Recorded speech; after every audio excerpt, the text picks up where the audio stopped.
Continue in Chapter 3, Web Application Technologies. You may download our PowerPoint presentation from our SCT e-learning website, and I have also included an handout summary of Chapter 3 in PDF format.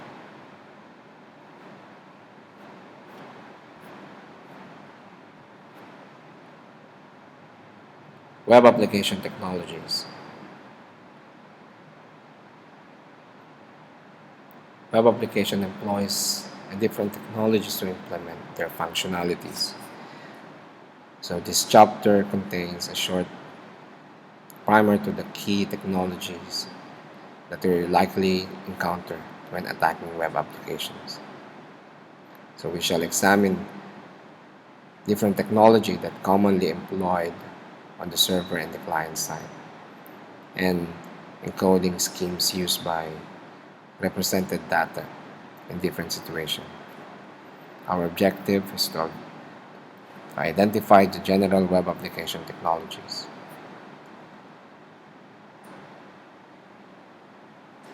Web application employs a variety of technologies to implement their functionalities. Later, we will discuss the server side and the client side because it represents a different way of situation that comes with attacking and compromising the websites.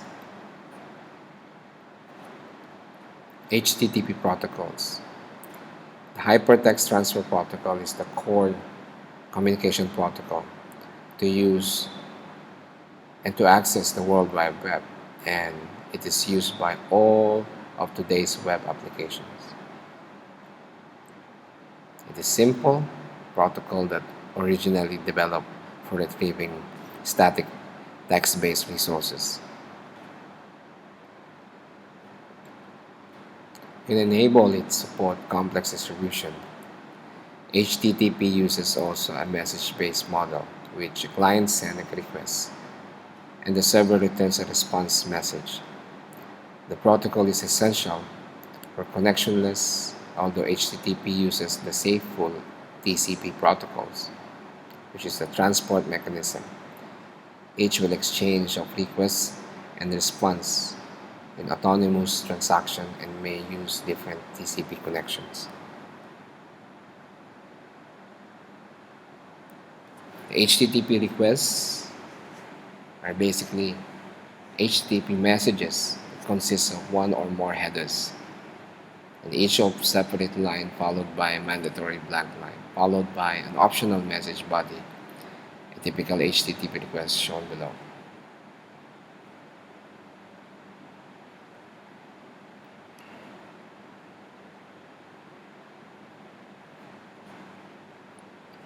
This one consists of requests messages that includes different headers. First is the referrer headers. It indicates the URL form of request. The other one is a user header. The user agent header is used to provide information about the browser. The host header specified the host name, and the cookie header is used to submit additional parameters that the server has issued to the client. In HTTP responses, typical responses will consist of 3 items separated by space, and these are HTTP versions that may use and some numeric status codes that might have most common codes, meaning request was successfully done and being returned to the client, and some textual reason phrases and further describing the status of response. You may see this one in your current browser, and while some values might have changed, depends on the information will be sent through your service. A typical web application, basically nowadays more on dynamic, so comes with database connectivity and cascaded style sheets, every single modification might have hardy for an attacker to compromise and to tamper some information. But nevertheless, every web application still might be vulnerable if they don't take seriously on the security factors. There are some other points and interests to the responses. So these responses might have contains a server header, a set cookie header, the pragma header, and the content length header. And this might have contained in only in your HTTP response messages. Now let's head on to HTTP methods. So basically, the GET method is designed for retrieving all the resources, and the POST method is designed to perform the actions. And basically, there are some important difference between these two methods, and you might be aware of. And this application security is sometimes it was been overlooked. Based on the programmer point of view, they might be using this kind of method in different technology, such as in Java, in C#, in PHP. But basically, some attackers might enable of getting utmost information out of this kind of methods.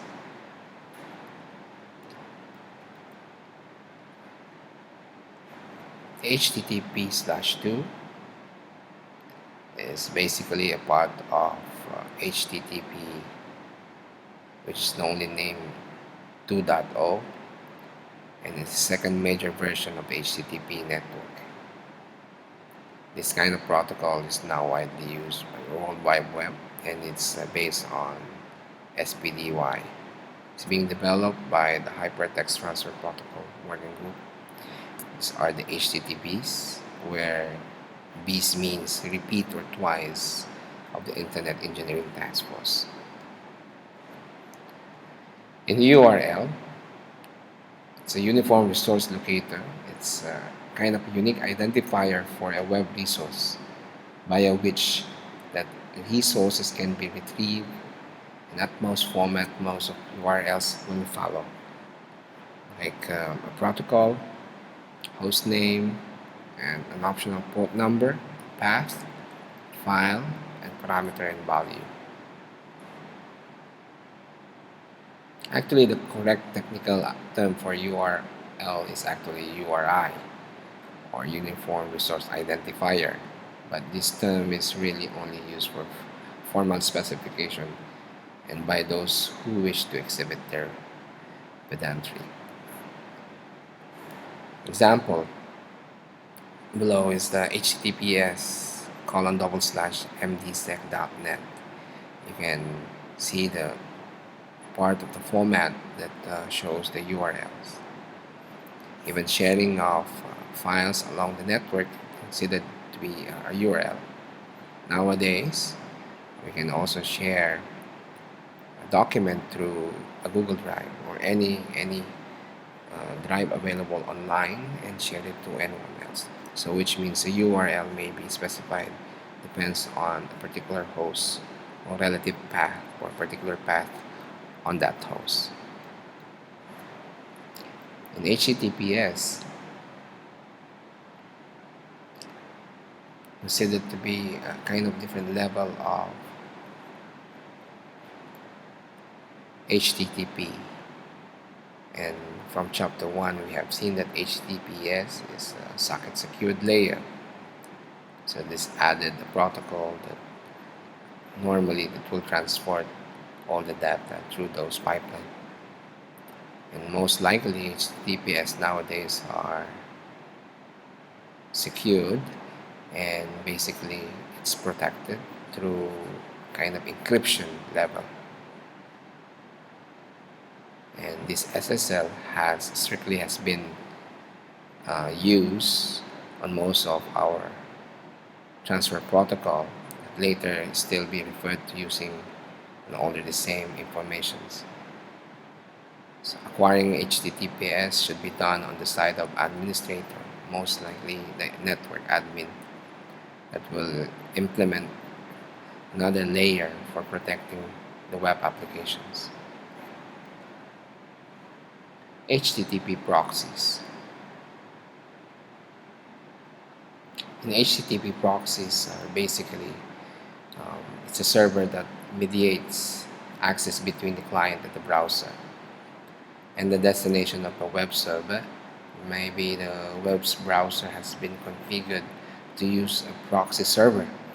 It may only use to request to that server by setting the proxy relays and the request of relevant web service.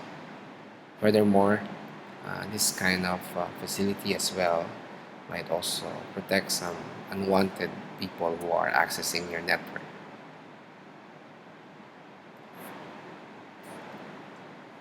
HTTP authentication. An HTTP protocol includes its own mechanism for authenticating the users of various authentication schemes. And these are three, which are the basic, NTLM, and digest. Basically, the basic are very simple authentication mechanism that will send a user's credential in a base 64 encoded string in a request header which its messages.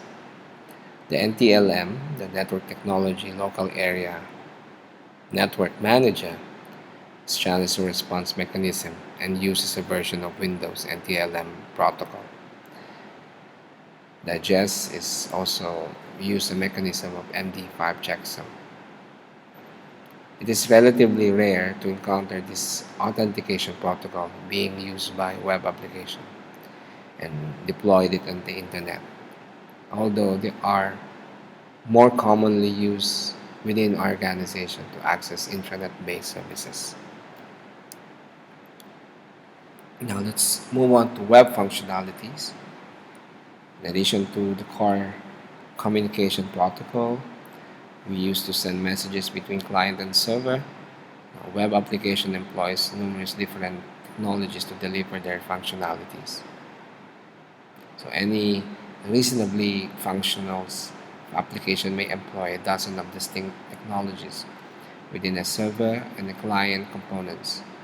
So before we can mount a serious attack against a web application, you may need a basic understanding on how its functionality is implemented, how the technology used and designed to behave, and where their weak points are likely to lie. First is the server-side functionality. In the early World Wide Web containing entirely static content, a website consisted of various resources such as HTML pages only and images, which were simply loaded onto web server and delivered to any user to request them. So each time a particular resource was requested, the server responded with the same content. Now, today's web application still typically employs a fair number of static resources, but however, a large amount of content that they present to users is generally dynamically. So when a user requests a dynamic resource, so the server response is created on the fly. Each user may receive content that is uniquely customized for them. And through that, your query strings, HTTP cookies, and the body of requests using the post method. And these are some applications, examples. In addition to this primer sources of inputs, server-side application may in principle any part of HTTP request as an input of processing. So like computers, software in general, web application employs a wide range of technology on the server to deliver their functionality. And this like scripting languages such as PHP, VBScript, and Perl Web application platforms such as ASP.NET and Java, web application or web service such as Apache, IIS and Netscape Enterprise, for database such as MS SQL for Microsoft, Oracle and MySQL, and other back-end components as file save, system SOAP-based web services and directory services. These are the common web application platforms and technologies. All of these technologies and types of vulnerability can be arise in relation to them, and it will examine in detail through this lesson some of the most common web application platform languages you are likely to encounter are described in the following sections. In the Java platform, basically it's an enterprise edition or Java platform enterprise edition, formerly known as J2EE or J2EE, has been a de facto standard for large-scale enterprise application. It was developed by Sun Microsystem. It lends itself a multi-tiered local balanced architecture. Description of Java-based web applications often employs a number of potentially might be aware of, like enterprise for Java Beans. Maybe another one is for Java Object or Java Servlet, and we have also Java Web Container, and so many more. So Java Web Application works also in third party. Second, in the ASP.NET, of course, this is Microsoft Web Application Framework, and it is direct competitor of Java platform. In ASP.NET, it's several years younger than its counterpart, but it has made some inroads into Java territory.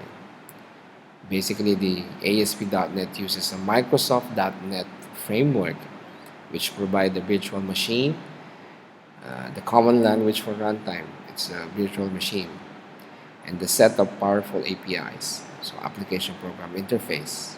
So nowadays, ASP.NET is widely works in several applications that can be written in .NET language, such as C# or VB.NET. Now, the third is the PHP.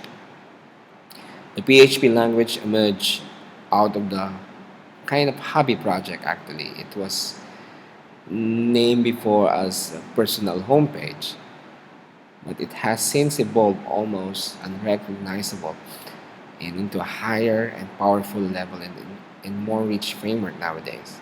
They're developing web applications, and it's often used to conjunctions of free technologies. It's considered to be an open source. It's well known as technology runs like LAMP stack or comprising a Linux-based Apache, MySQL, and a PHP, all bundled. Numerous open source application components have been developed using PHP. It might have been considered running on PHP using WAMP server. So because PHP is free and easy to use, it's often being the language of choice for many beginners writing web application. Further, the design and default configuration of PHP framework has historically made it easy for the programmers. Now let's move on to SQL or SQL. SQL is a part of our backend. Basically, in SQL, most likely run as a database platform that might under Microsoft platform using MS SQL, or the other way around using an Oracle. But underlying on the data source, most of the structured query languages are basically a part of one vulnerabilities that might use in SQL injections. Furthermore, SQL become more popular as a backend for most of the front-end users or developers working on a dynamic web applications.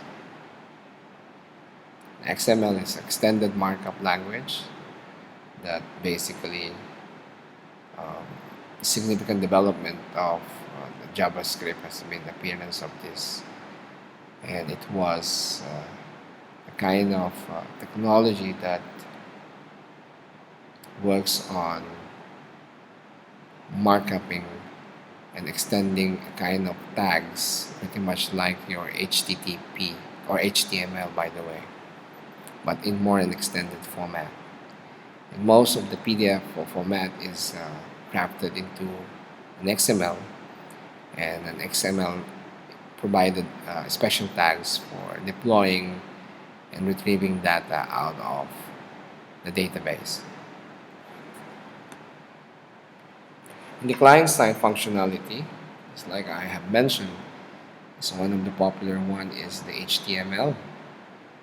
But in the side functionality is basically in order for the server application to receive users' inputs and actions. It should present the result of this back to the users. It needs to provide a client-side users interface. Of course, because of all web applications are accessed via a web browser, and these interfaces all share common core technology.